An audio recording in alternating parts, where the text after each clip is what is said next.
Hello and welcome to episode 11 of Looking Up with Laird here on Sorare TV. I'm Andrew Laird. You can find me as Lairdinho on Sorare, joined as always by Sam Tighe and Harry Trades, who are up there. Gentlemen, we've got a lot of people who are watching these videos now, and I think they're going to tune in every week with a single question. Is this the week Boubacar Kamara makes the list? And I'm sorry to spoil it to everyone. He's not on the list this week. And it crushes me because I like this guy so much, but somehow he is not on the list. Sam, you were the closest to including him. Why isn't he on the list this week? Because I had better ideas. Okay. Hey, that's fair. Although to be fair, for a while this morning, I didn't have better ideas. I did message the group and I said, I've got one player, but I'm struggling for the other. And you were like, Kamara's free. And I'm just going to try not to do it. I'm not going to try not to do it for as long as possible. Let's see. It'll be a real test of my mental fortitude, I think. Harry, you also at one point considered him. Do you think we just never get to the point where he's actually going to get better than he is now? Or is it just that there's always going to be a better option? Or what? It's a good At some point, question. he's going to be too old for you, so we'll understand why you wouldn't include him. Yeah. 6 months we won't even be talking about this, but no, I don't know. I just think I'd probably need to see this Unai Emery Villa team a little bit more to understand, like, is there longevity in this scoring of what he like? I'm not saying he's scoring groundbreaking scores, but I just want to see a bit of consistency in their team, and then you'd like to think with that would come consistency in his scores. Because if you're looking at the defender card, obviously you're going to want clean sheets at the end of the day. And can Villa provide them is basically question number one.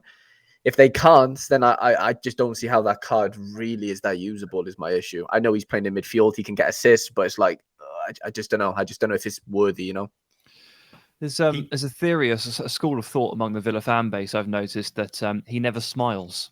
A lot of Villa fans are saying that Boubacar Kamara, they've never seen him smile. And I do wonder if we are responsible for this. Every Thursday, he loads up YouTube, he types in Sorare TV, he clicks on the video Looking Up with Laird, and every week at the start of the video, we go, nah, not your week, buddy. And that's why he hasn't smiled for months. I think that's completely fair. For all of our non-Boubacar Kamara watchers, if you guys could please like the video and subscribe to the channel, that's always really helpful. Harry, does it change your opinion at all with the knowledge that he actually has another year of U23 eligibility? To be fair, I kind of knew that I was messing with the 6 month thing. Yeah, that was the reason why he came up on my radar, if I'm honest. I saw the unique was on sale and I was like, how old is he now? Saw that he was eligible until 2024 and thought, you know what? I can live with that. I have one other unique that's like a 2024 under 23 gun. I just thought, yeah, like I can maybe see something in this, but that was he had like two really dark green scores like one after another, and then kind of went on a bit of a slope and then got his assist. So yeah, no, it does change it 100%. Yeah, that to answer the question, 100% changes it. All right, that's fair.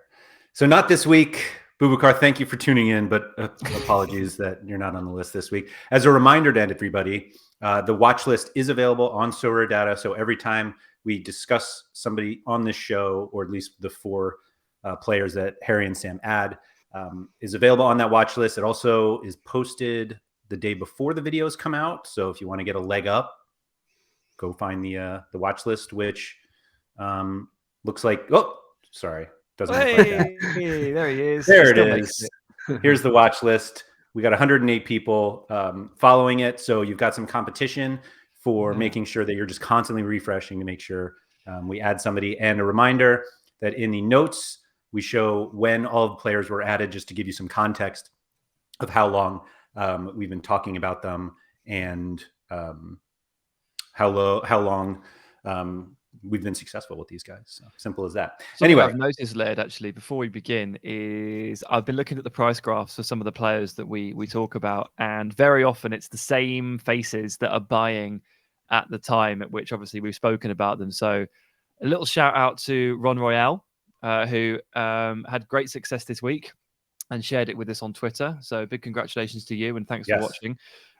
Big shout out to Connor Kebab, who seems to buy all the players that we suggest, and I noticed him on the price graphs. And the Penthers does as well. Actually, he's been scooping up Dennis Appiah's following last week's pumping.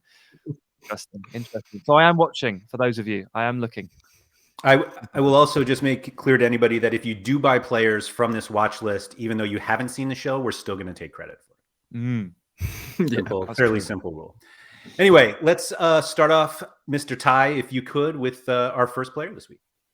Okay, so this is an interesting one. And the pronunciation is tough. I might screw it up, but it's Henrique Arrujo, which is spelt like Henrique Araujo, but it's Portuguese, so it's an Arrujo. He has joined Watford on loan from Benfica. I really feel like I'm swimming in Harry's pool here, but I'm going to go for it anyway. He is... I could have said stepped on his toes. I don't know why I said... Yeah, it's because I've just been swimming. That's why I said that. Right. Anyway. He's been very good at youth level for a while now. Absolutely sparkled for Benfica at youth level. Scored a hat-trick in the UEFA Youth League final in 2022 when they battered Salzburg 6-0, made history. He's been just an absolute machine in terms of goal scoring. And I do remember in the summer, before Roger Schmidt took over and started gearing this team up for what has been an amazing campaign so far, there was a little school of thought, actually, that Arrujo might just chip his way into this forward line for Benfica. Anyone that banked on that, unfortunately, has been left a little bit disappointed in the first half of the season. I actually did think that with Roman Yaremchuk leaving, that there would be a more of a spot, but they ended up signing a couple of players and it didn't really come to pass. So Arrujo has now basically had to drop a level in January, and this should give him an opportunity to play more games, which is the starting point for anything looking up, I would guess. I wouldn't expect much AA from him.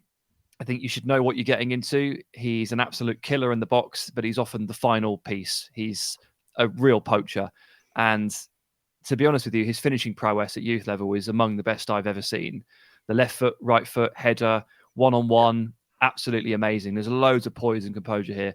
There was a clip from last year where he went through on goal and the goalkeeper rushed out and he ball rolled to the side of the goalkeeper to go around him. He didn't knock it round him. He did a studs over ball roll around the keeper and knocked it home. I just couldn't believe it. That's fun. Really couldn't believe it. So from Watford's perspective here, look, they've been pretty injury riddled this season. They've got some really good forwards, but they're never fit or never fit at the same time. And even when they are fit, I think you can make the argument that they've got all the ingredients in the final third apart from that killer finisher. Because as much as I love Keenan Davis, he's rubbish at finishing. He's really good at everything else, really good build-up, hold-up play, just can't finish. He's not a confident finisher. Joao Pedro's injured. Ismail Assar is someone that can put chances on a plate for someone, but it doesn't necessarily happen. So in steps Arrujo, and hopefully he can find his feet. I'm really looking forward to his. I'm actually going to go and I'm going to go to Vicarage Road. I'm going to go and watch him play a couple times between now and the end of the season. Maybe when the weather's a bit warmer, maybe March, because I really like him and I'm really excited to see how he settles in here. And what I wanted to ask you, Laird, was obviously he's minted as Benfica. Now he's changed clubs. Watford are minted. They are licensed, but using the Sorare timeline of minting new signings, how long is it going to be now until we see an Arrujo Watford card? That's always really tricky because they usually did like a delayed minting of players who missed picture day at the beginning of the season. Yeah. Which is always like really weird. But it happens. But I feel like it's never actually after the January transfer window. Like it's not in February or March. It was always like in November. It was just like when they were catching up from the first batch. Yep. And so it's random is unfortunately the answer. But I think that there is a chance that we don't get any Watford cards this year. So you go look at his scarcity. That basically locks you in here. There's one. I know there's a limited on auction right now. Hangover from the Benfica era. So we're going to go 78 limited, 8 rare, 1 super rare. That might literally be it. Or it might be... You're not telling me that you've got a super rare, Harry? No, I have his rare. I was going to say... Harry is the most recent rare acquirer. Auction. 20... How many days ago? 22 days ago. Before any rumors, I will have you know. Well, then you are just reckless, my friend. No, kidding. This might be it. This might be it for the season. He's super scarce, and he's also very, very good. If this takes off, and there's no guarantee, but I'm pretty hopeful, this could be a real winner. I mean, I feel completely unqualified to speak on him as the one who A, didn't bring him up, or B, own his card already.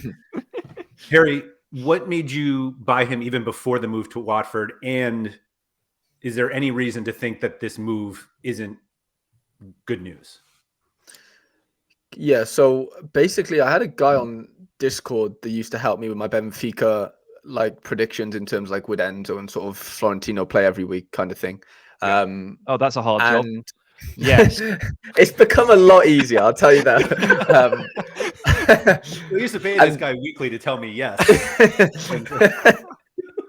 And he always used to tell me that there was this, young forward called Henrique Arrujo that you need to like keep a look out for. But at the time he wasn't minted, and I just always stuck with me. And he basically said that he was really confident that Gonzalo Ramos would eventually be sold, and this guy would be his successor type of situation. But he was never on the platform until whenever he was first minted. And obviously, the first couple of mints were looking at just over £1,000, which was stupid. I thought in my brain, I don't have £1,000 just to spend on a player that might never start for Benfica, and then just luckily, just sort of scrolling the auctions and saw there was one coming up, and then I also saw the Benfica just signed those two Norwegian and Danish players. Well, one of can't remember both of their names, but one of them's like a talented Shelderup, isn't it?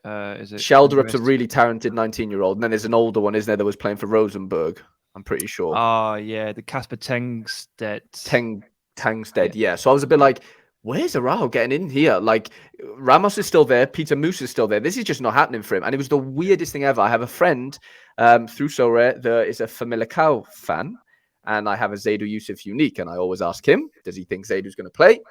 And through that, he's also a Benfica fan. And he basically said to me, it was the craziest thing ever. I literally said to him, on the day that these Watford rumors came out, but a few hours before, I said, what's going to happen with Araujo? He's like sixth choice. And he said, I think he's just going to go to the B team and just smash there. And I was like, you can't have a player like him just constantly keep scoring goals in the B team. It doesn't do anything for his development. Yeah. We know he can score goals at Benfica B level. It's no shock to anyone. He needs to be tested against men and play, first team football. And he was like, no, I'm not having it and stuff. And I'm not joking. I sent him the Watford rumors hours later through DM, and he was like, this is I can't even make this up. I was like, this is just so ironic. But incredible. It's hard to say, is he going to score goals in the Championship? Championship's a weird league. Like Sam said, he's the ultimate poacher. He just scores goals off any part of his body for whatever reason. He's got a knack of finishing, and it's a very sort of, this is a great trait to have, isn't it? It's the hardest thing to do in football, right? But I hope it works out for him. And Sam, I definitely want to join you to Vicarage Road and to try and watch a game for sure. I'd love to do that. So if I do get an invite from yourself, I definitely make the way down. I'd walk from Cardiff if I had to. Wow, that's a good video, isn't it? That's a good one. Sam and Harry go to watch the players they pump.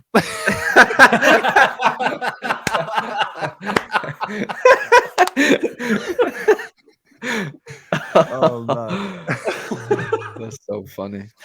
Yeah, there you go. All right, before we get ourselves into any more trouble, Harry, let's have you pump a player maybe you don't own already. Okay, so I've got two players, obviously. I'll be honest, one I do own, one I don't. Do you want the one I own or I don't own first? Let's keep the pump going, of the players that you own. Okay, we'll continue the pump early. Okay, so I've owned this fella for a long time. He helped me win D2 Super Rare, D2 Under 23, sorry, in the summer. And it is a Yuto Suzuki, so Yuito. Who was relegated with Shimazu Pulse into J2. And I'll be transparent. I have his super rare, I have his rare. I've had them for ages, maybe over a year now. And a player that I've watched, not so much in real life, but I've watched games of his, and I'm like I'm really impressed with what I see. He's very versatile, attacking midfielder, can play forward, can play right wing, left wing, literally can play anywhere across the front, sort of 4 positions if you're counting the 10 as a forward position. And yeah, he's an under 21 Japanese player who's like, basically first name on the team sheet when you're looking for sort of forward attacking options. There's not much to look at really in terms of stats recently. He was injured for a lot of last season. And yeah, there's a few glimpses of some goals. I think he got 3 goals, 2 assists last season before the injury. A couple of decent AA sort of spells, but yeah, nothing too much to really look at. But he's basically just moved to Strasbourg in League One. Yeah, so they haven't actually tweeted it as we're sort of talking, but Shimizu made a tweet last night saying basically there's an overseas departure of Yuto Suzuki, but they haven't really like announced the club for whatever reason. But it looks to be Strasbourg, basically. Look, for me, I'm going from no utility in J League 2 to utility, right? So I'm not expecting... I'm not expecting, smashing scores at all. I'm just happy that he's in a league where it's obviously covered, right? And it gives him utility, it gives my cards utility. And Strasbourg have just sold one of their prize forward in Ludovic Aruke. I don't know if I've said that right, but he's just gone to Mainz for £6 million. Wow. One of their forwards. They still have Habib Gay, I think, or Habib something.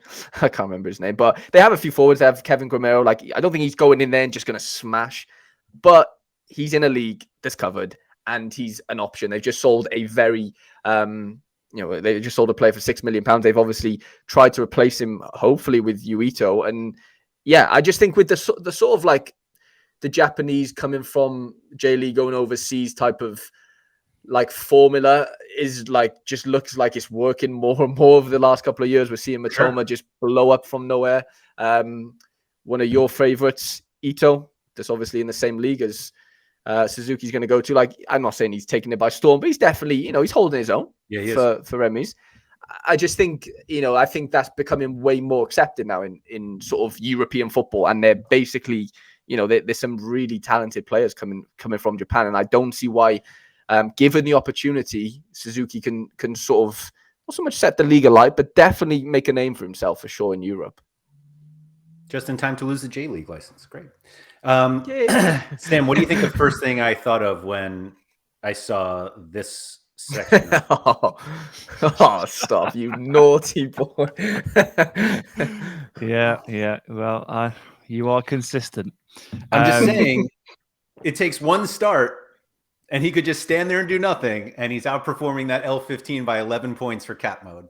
Just saying. I mean, on the consistent travel over, the transfers from the J League and Asia really over to you. I think we can all thank Celtic for that. They've really shown us how good these players are and how quickly that they can adapt, and everybody is copying and everybody is following suit.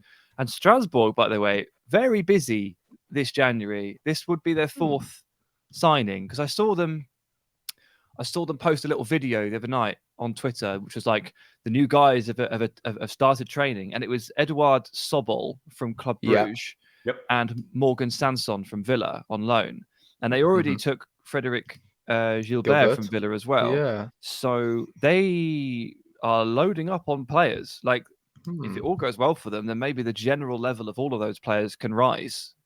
They're quite interesting, really. Yeah, I think it's a nice pipeline that we're getting for sure. I think everything you explain makes total sense, and playing for a covered team is better than not or barely playing for a uncovered team. So you remember what the injury looking was? Up that definition? Yeah, don't know. It might have been hamstring. It was nothing crazy. There was no breaks. Yeah, it might have been an ankle, maybe ankle or hamstring. I don't remember either or, but yeah, but he did help me win that. Like, he holds a really fun place in my heart for helping me win that under 23 competition. So yeah, I'll be holding on to him for a while. Utility until 2026. I'm in no rush. He's staying with me for a long time, and hopefully I can get some utility out of him this season. Does have some like these big games that he had. Like that's still a near 20 all-around score. If you go to all instead of 1 year, there's a few nicer scores. I mean, like just that he played a little bit, nothing crazy, but he's hitting decent AAs in and around there. He has a midfielder card though, which is interesting. If he does play up front, I don't know how well that'll sort of do for him. But yeah, we'll definitely. I'm definitely excited to see it. Him in League One. Yeah, love it. Mr. Tighe, over to you. All right, so this is my opportunity to take a little bit of a punt. But to be fair, it is a punt worth about $5. It's Alexander Kutisky of Dynamo Moscow, who is having a bit of a weird season, and I'll explain exactly why. He started the first 2 games of this campaign, and he hit a monster score. Like in the second game, I think it was. If you go to his little history there, he's got the first start and then the second one, and he got dropped. Sorry, my friend, but what score is that? Is that 88? 89. 89. Not good enough. You're on the bench. 54 AA. Not good enough. Not good enough, my friend. That was in game week 290. And since Harry's brought up his past achievements, I think I will do as well. Game week 290 was the week that I won Challenger Europe Limited with a Dynamo Moscow stack. and Victor Klassen. But I got Zakarian triple decisive, Smolov triple decisive, clean sheet from the goalkeeper and defender, and Klassen triple decisive. It was absurd. I actually had Kutisky in my gallery at the time, and I didn't play him, so it could have been even more. I thought this was going to lead us to the fact that he's already been a podium player for you. No, he genuinely hasn't. Was this my team? Yeah. Yeah. What a score that is, by the way. It's crazy. Mean, if I'd have put Kutisky instead of Skopintsev, it would have hit 500.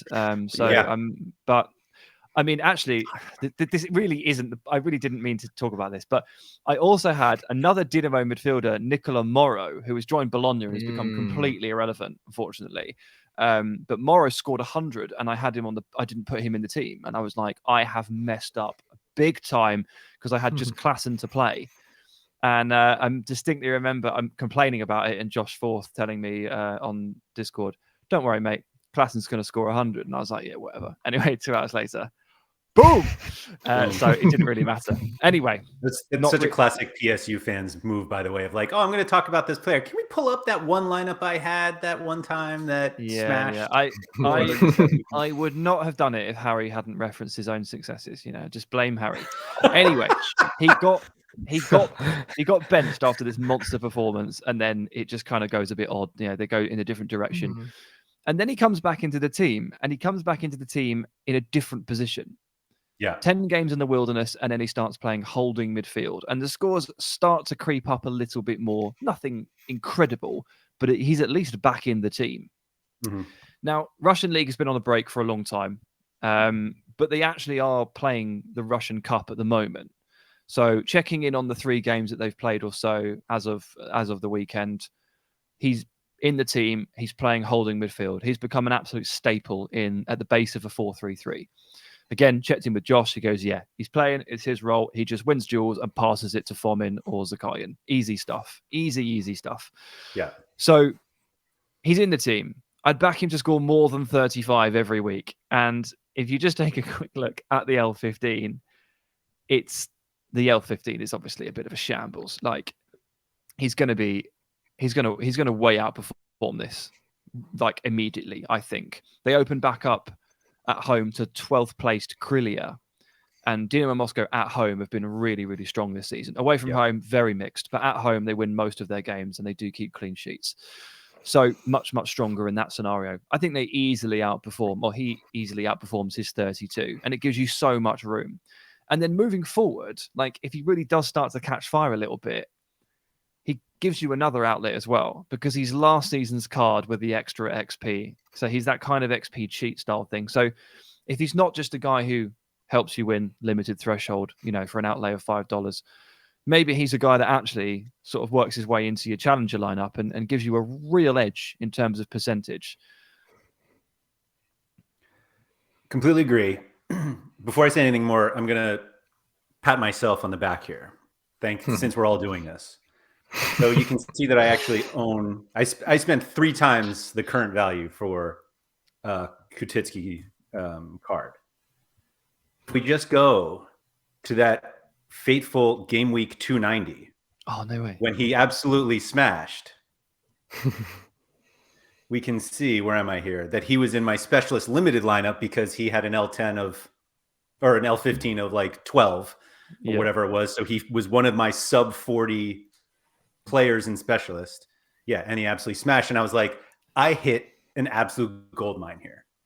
And then he was immediately dropped. And it was like, right. Just killer. So when you told me you were going to talk about him, I was like, all right, I got great things to say about this kid. And I remember when he came back and he started playing, as we see here, like more central midfield. I don't think I actually played him when he came back, but like I saw that he was starting again. Actually, I probably played him in specialist because it was like, yeah, this guy always delivers in specialist because of the one time that he delivered in specialist.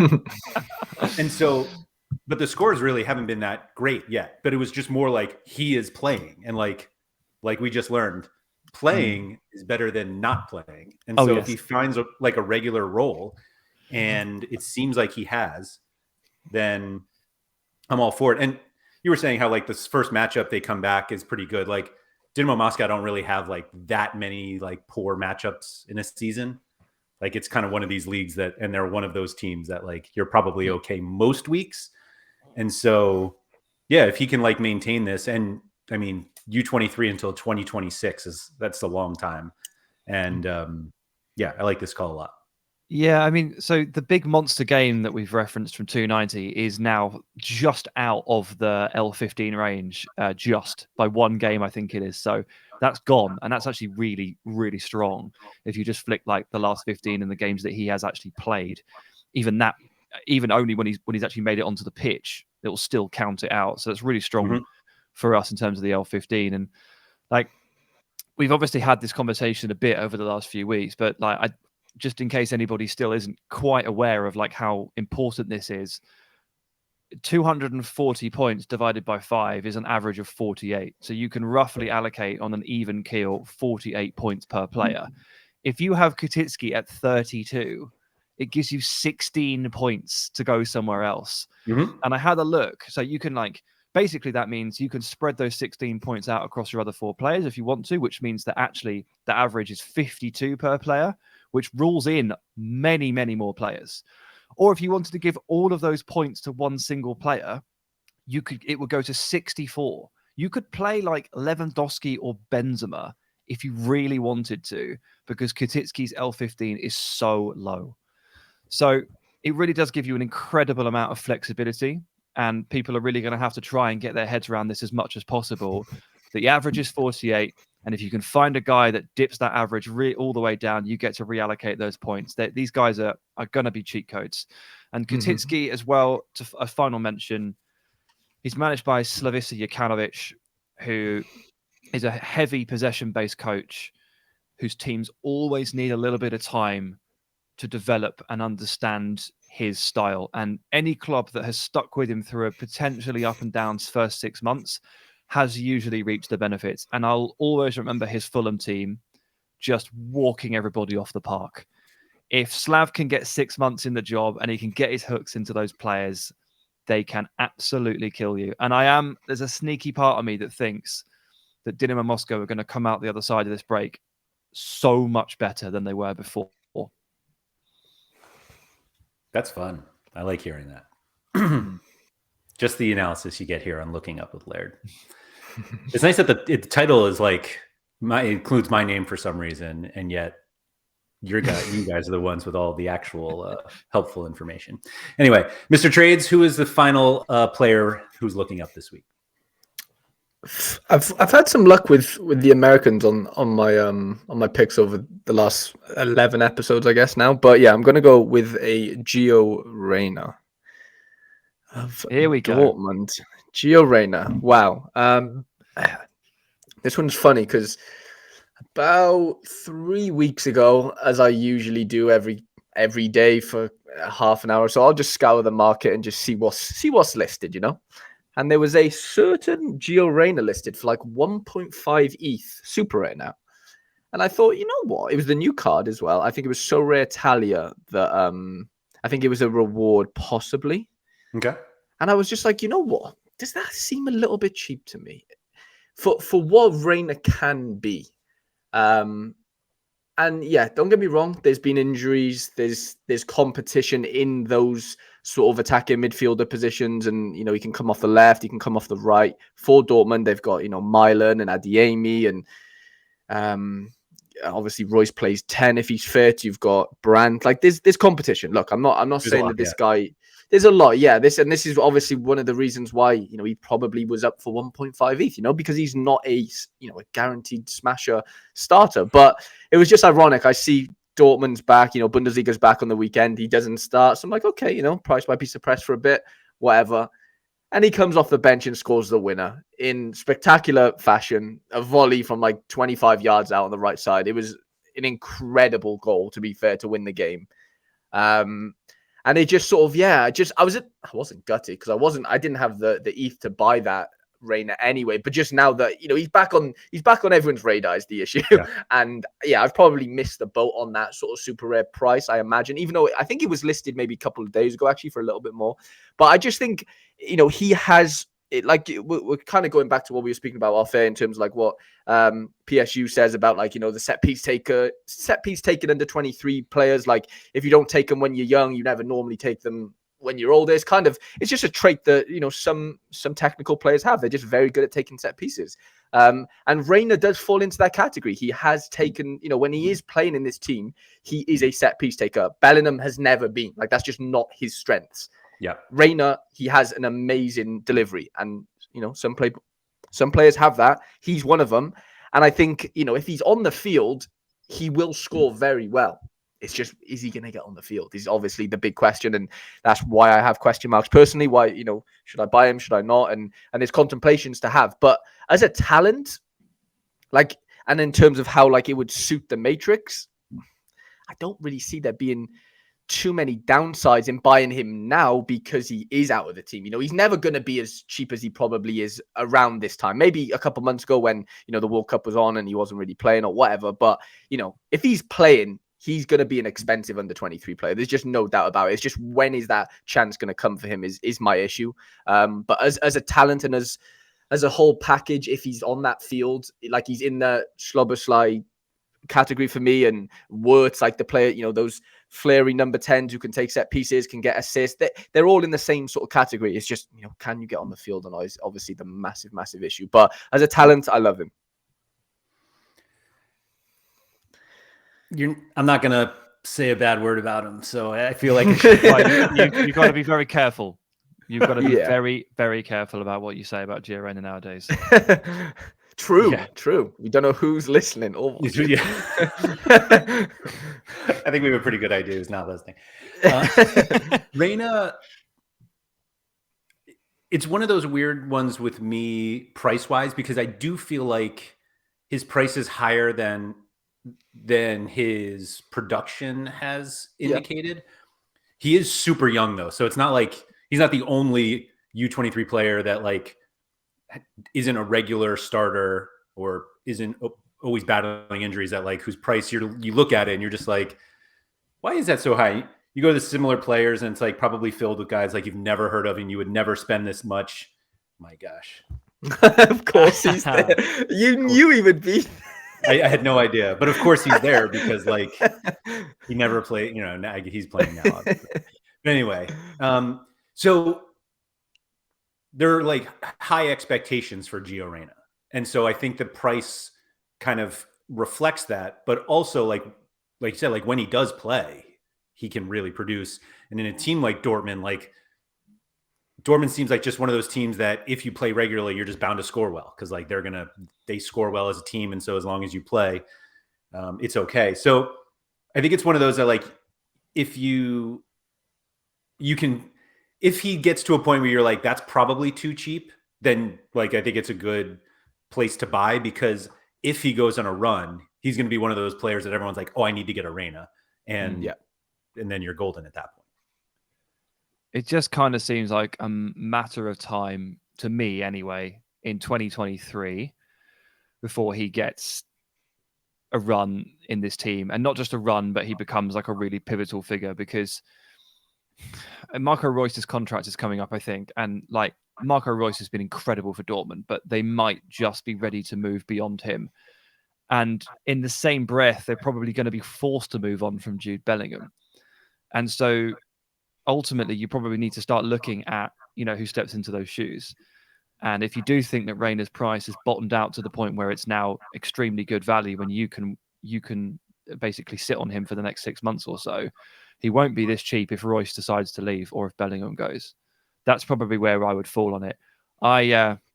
I'm too busy chasing $5 midfielders to hit the limited cap for this sort of thing. But if I wasn't such an absolute degenerate, then I'd probably consider doing something myself, a bit of a stash. The other thing I want to point out, which I didn't realize until just now, is that they've changed him to a forward. And I remember that for the Global Cup, he was a forward. So when I went to here on Sorare Data to he has 538 midfielder and 1,928 forwards. Like most of those are National Series cards, but his new Dortmund cards are actually forwards. So wow, okay, interesting. Is that good or bad? That's good, right? Or it's probably good. So he scores better as a forward. 38.4. Well, let me just do like an L50. Well, may as well. 40 for a forward, 37 as a midfielder. But it kind of goes back more for a U23 thing, that there just aren't that many good U23 forwards. It feels like there's always going to be decent to very good U23 midfielders, but forwards are really tough. And so Reina, his latest cards are forward. So presumably every card from now will be a forward, which just, if you're building some sort of U23 gallery, just make sure you buy the right one. It's funny because I'm just looking on the market now, Laird, and that super rare that's up for sale from Sorare Italia is actually a new Dortmund card, but it's a midfielder. So it's this 1 of 10, if that makes sense. Where and there's only been one minted since. So I'm guessing the 2 of 10 will come out as a forward, because he has rare forward cards, if that makes sense. So I would fully expect the next super rare to be a forward. Yeah, because this latest one is a forward. This is frankly, it's cheaper than the interesting. midfielder. Yeah. Just one of those that sometimes people don't appreciate that the difference matters, and so they they'll post a card for whatever the floor is, and it's actually the floor for the forward should be higher than the one for the midfielder. So I have this conversation with people on Discord all the time whenever I list my Jorge de Frutos rare, which I have as forward card, and they're mostly midfielders. And I always list it for 100 higher or something like that. And I always get these messages man. And I'm like, no, you're not, you don't even know, if you bought this card, you'd be like, damn it, I've bought the wrong card. This you need to understand that this is a forward. And they're like, oh, okay, damn it. It's not something that people pay that much attention to, but it is crucial. And in the under 23 forward game, again, you've talked about it so much, Laird, but how many of those guys are aging out? Yeah. And how much of a problem is this going to be starting in the summer? What if Reina swoops in to the rescue for everyone? Right. Exactly. No, people don't realize how important the positional differences are until they make the mistake. I've made the mistake 3 or 4 times, so I still haven't learned my lesson. But hopefully I learned it on the 4th. But shout out to Juan Cuadrado. All right. Thank you, gentlemen, for all of that. As a reminder to everybody, this watch list is available on Sorare Data. If you just go up to your username, My Watch Lists, it's a public watch list. You can just search, looking up, hit the heart on right about here, and that'll show up then in your watch lists. And so again, everybody who is subscribed to that watch list has these 4 names before you if you didn't actually subscribe yet. So speaking of subscribing, if you haven't subscribed to Sorare TV, please do so. There's now some regular Major League Sorare content going up every week with Trip and B and Crypto Kicks. two guys who I consider to be the some of the utmost experts when it comes to Major League Soccer. So check that out. And I believe there's plenty more to come from Sorare TV. So thank you, everybody, for joining us, and good luck.